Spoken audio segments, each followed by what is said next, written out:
Salut les artistes, bienvenue sur Derrière la caméra. Aujourd'hui, je vais vous montrer comment je tourne et je monte mes vidéos pour YouTube. Vous êtes de plus en plus nombreux à créer des chaînes, à commencer à faire des vidéos et quand on s'y connaît pas trop, c'est un peu compliqué de savoir les différentes étapes qui se succèdent pour la réalisation d'une vidéo. Moi, ça va faire bientôt 2 ans que je fais des vidéos assez régulièrement sur YouTube. Du coup, j'avais envie de vous partager un petit peu mon expérience. Il y a bien sûr pas une seule méthode quand il s'agit de l'art, de l'artistique, de la création de vidéos. Moi, je vais vous montrer les différentes étapes qui composent ma routine de tournage et de montage. Ensuite, libre à vous de les appliquer ou non. Allez, on est parti!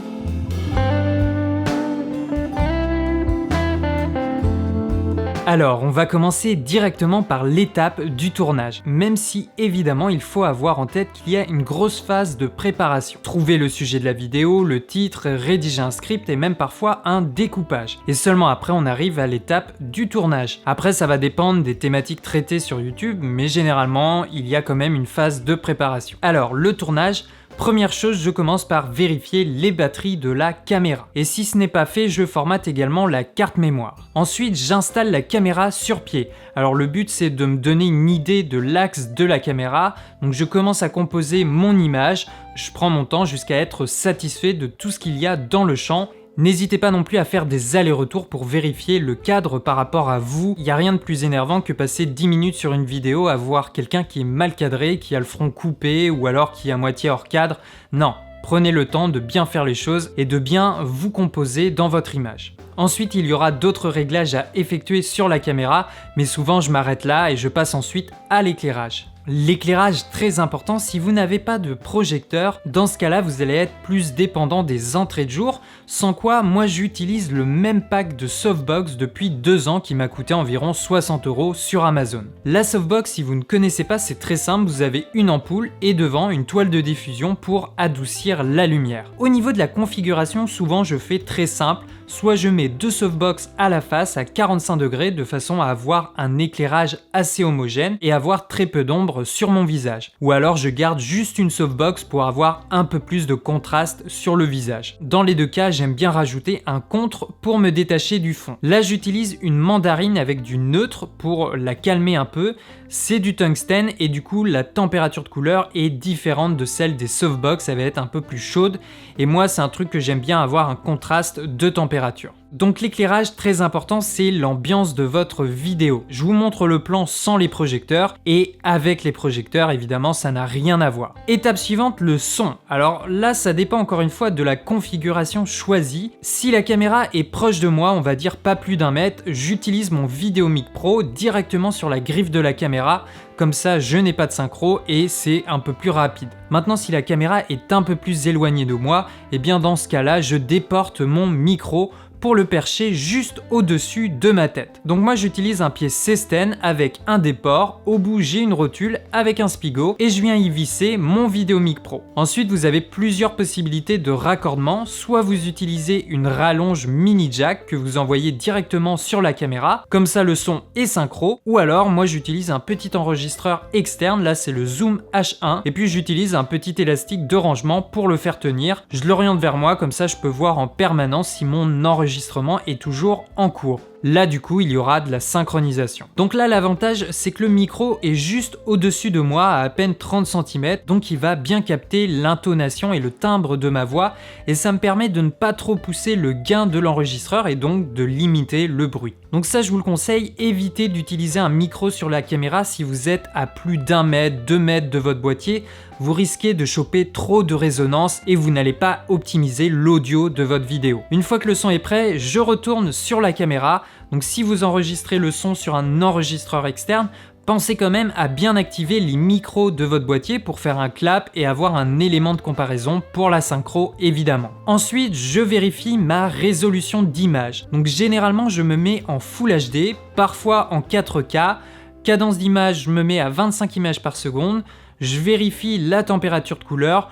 Là pour YouTube, je me mets souvent en balance automatique, sans quoi je choisirais une valeur à mi-chemin entre 3200 et 5600 Kelvin, qui sont les 2 températures de couleur présentes dans mon plan. Ensuite, j'expose mon plan, donc là je me prends pas la tête, encore une fois, je vais tout bêtement suivre l'indicateur d'exposition. L'intérêt d'utiliser des projecteurs, c'est que je ne vais pas avoir à trop compenser avec les ISO et donc je vais préserver la qualité de mon signal. Ensuite, je me mets à la plus courte focale et à la plus grande ouverture pour avoir le fond légèrement flou, histoire de m'isoler un peu plus de l'arrière-plan, même si là ce n'est pas flagrant parce que l'arrière-plan est très proche de moi. Ensuite, surtout ne pas oublier la mise au point. Personnellement, sur une configuration fixe comme celle-là, eh bien, je me mets toujours en mise au point manuelle. Je me place à la position que je prendrai devant la caméra et ensuite je vais mettre à peu près à hauteur de regard un objet de référence.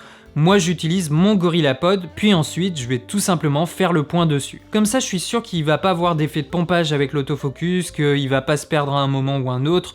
Là le point il est fait, il est fixe et il ne va pas bouger pendant toute la prise de vue. Si vous n'avez pas d'écran orientable à 180 comme là je peux le faire avec le M50, eh bien c'est pas grave, soit vous utilisez votre téléphone avec la fonction sans fil pour avoir un retour, ou alors tout simplement faire quelques prises d'essai pour vérifier que vous êtes bien cadré et bien net. Voilà, tout est prêt, on va pouvoir lancer l'enregistrement. Je lance le rec de la caméra, le rec de l'enregistreur externe pour le son. On n'oublie pas le clap. Bonjour les artistes, bienvenue sur la chaîne Derrière la caméra. Voilà ce qu'il en est pour la phase du tournage, maintenant je vous montre le montage. Alors comme d'habitude j'utilise Premiere Pro, avant ça évidemment j'ai dérushé mes plans. Sur Premiere Pro, premièrement j'aime bien me faire des chutiers pour organiser un peu plus mes plans. Donc là c'est très simple, je fais un chutier audio et un chutier pour les rushs. Souvent à l'intérieur de celui-ci je fais également des chutiers par caméra utilisée, donc souvent c'est le 700D et le M50. Ça va dépendre du type de vidéo, mais souvent avec le 700D je filme le M50 et souvent avec le M50 je filme toutes les autres illustrations. Donc comme ça j'ai mes deux catégories de plans et c'est déjà un peu plus trié et je sais où je vais aller chercher mes plans. Une fois que tout est importé, je commence par monter toute la partie audio. Quand j'ai le micro qui est directement branché sur la caméra, j'ai l'image qui est directement synchronisée, qui vient avec le son, sans quoi il faut également que je rajoute l'image. Et bien sûr, avant de commencer à nettoyer la piste audio, il faut synchroniser l'audio avec l'image. Pour ça, c'est pas compliqué, j'étends les deux pistes pour bien voir les ondes, je repère la fréquence du clap qui est souvent assez visuelle parce que c'est un pic, et puis je cale bien mes fréquences. Alors parfois, il peut avoir un mini décalage parce que l'échantillonnage audio n'est pas forcément le même exactement, mais ensuite je vérifie bien à l'écoute que le son est bien synchronisé. Ensuite, je nettoie ma piste audio, j'enlève les respirations trop fortes, les bugs, les les répétitions. Et puis après, une fois que j'ai toute ma base, je viens rajouter les illustrations, du titre, des effets de texte, des animations diverses. Ensuite, je place le jingle d'intro, l'outro de fin de vidéo. Après, je cale la musique de fond d'ambiance et souvent, je finis par une petite retouche colorimétrique sur mon image. Et puis ensuite, après quelques relectures, la vidéo est prête à être exportée.